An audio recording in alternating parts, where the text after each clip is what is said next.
குட்டி கதைகள். அந்த கிழவியின் மகன் கிடைத்தானா?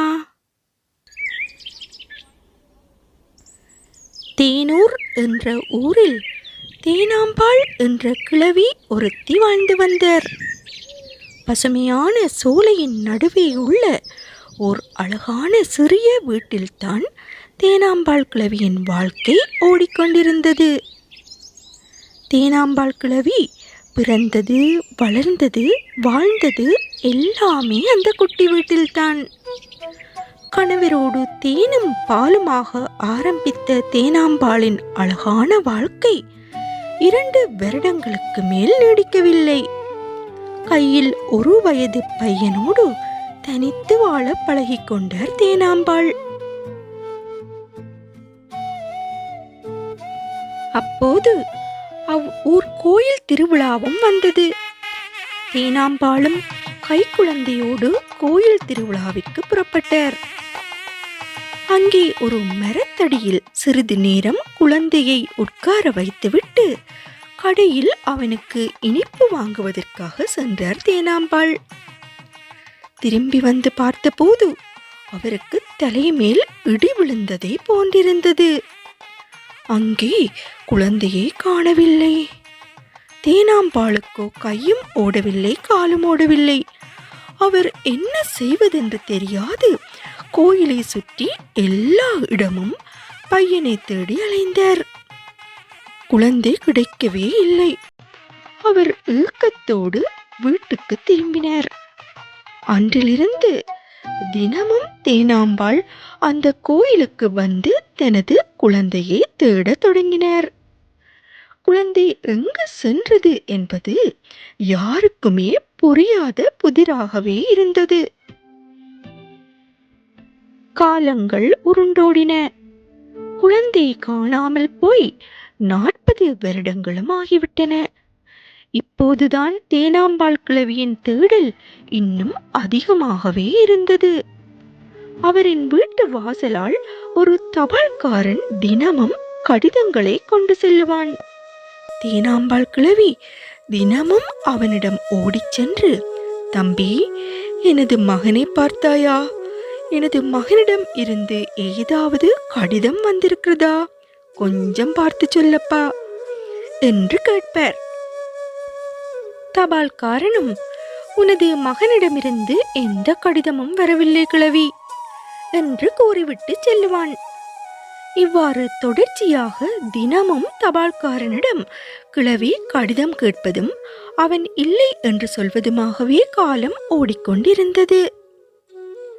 கிழவியின் வீட்டு வாசலை நெருங்கும் போதே, ஐயையோ, கிழவி இப்பொழுது தனது மகனின் கடிதத்தை கேட்கப் போகிறாரே என்று தபால்காரரின் மனம் பதற்றமடையும். ஒரு நாள் தபால்காரன் இந்த கிழவிக்கு ஏதோ ஒரு வகையில் தான் ஆறுதலாக இருக்க வேண்டும் என்று முடிவெடுத்தான்.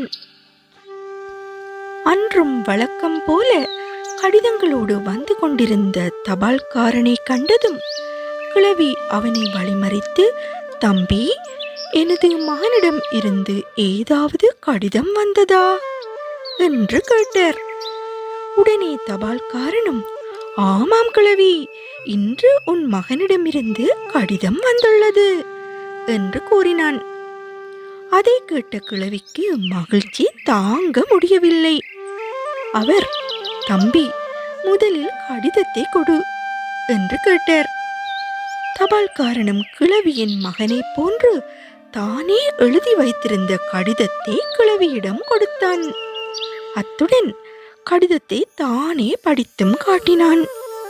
கிழவியின் ஆனந்தத்திற்கு அளவே இல்லை. இவ்வாறு ஒவ்வொரு வாரமும் தபால்காரன் கிழவியின் மகன் எழுதுவதை போன்றே கிழவிக்கு கடிதங்களை கொடுத்து வந்தான். ஒரு தடவை தபால்காரன் கடித உறைக்குள் சிறிது பணத்தையும் வைத்து, கிழவி, உனது மகன் உனக்கு இம்முறை பணமும் அனுப்பி வைத்துள்ளார் என்று கூறி பணத்தையும் கடிதத்தையும் கிழவியிடம் கொடுத்தான். கிழவியும் மகிழ்ச்சியோடு அவற்றை பெற்றுக்கொண்டார். இவ்வாறாக காலமும் ஓடிக்கொண்டிருந்தது. மகன் கிடைக்காது விட்டாலும் கிழவிக்கு தபால்காரன் மூலமாக ஆறுதல் கிடைத்து கொண்டே இருந்தது. உடல் நலமில்லாத கிழவியோ இம்முறை எனது மகன் எப்போது வருவான் என்று தபால்காரன் மூலமாக மகனை கேட்க வேண்டும் என்று காத்து கொண்டிருந்தார். ஆனால் அன்று உறவினர் வீட்டில் ஏதோ விசேஷம் இருந்ததால் அம்முறை தபால்காரன் வரவில்லை. கிழவியும் ஏமாற்றத்தோடு உள்ளே சென்றார். அடுத்த வாரம் தபால்காரன் வழக்கம் போல் அத்தெருவில் வந்து கொண்டிருந்தான். ஆனால் அங்கே கிழவியை காணவில்லை. தபால்காரனுக்கு ஒரே ஆச்சரியம். சூரியன் உதிக்க மறந்தாலும் கிழவி கடிதம் கேட்க மறக்க மாட்டாரே, ஏன் கிழவியை காணவில்லை என்று எண்ணிக்கொண்டே சரி உள்ளே சென்று பார்ப்போம் என்று கிழவியின் வீட்டிற்குள் நுழைந்தான் தபால்காரன். அங்கே அவன் கண்ட காட்சி அவன் மனதை உலுக்கியது. கிழவி உள்ளே இறந்து கிடந்தார். தபால்காரனுக்கோ துக்கம் தொண்டையை அடைத்தது. நான் உனது மகன் வந்திருக்கின்றேன், எழுந்திரு கிழவி என்று தபால்காரன் கதறி அழுதான். கடந்த வாரம் மகனின் கடிதத்தை காணாத துக்கத்தில் தான் கிழவி இறந்திருக்கின்றார் என்பதை அவன் உணர்ந்து கொண்டான். கிழவியின் இறுதிச் சடங்கையும் அவனே செய்து முடித்தான்.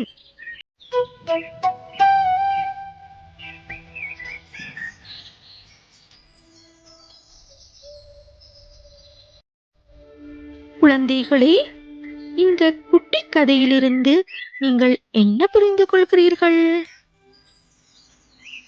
தேனாம்பாள் கிழவியின் சொந்த மகன் கிடைக்காவிட்டாலும் இறுதி காலத்தில் தபால்காரன் வடிவில் அவருக்கு ஓர் மகன் கிடைத்தான்.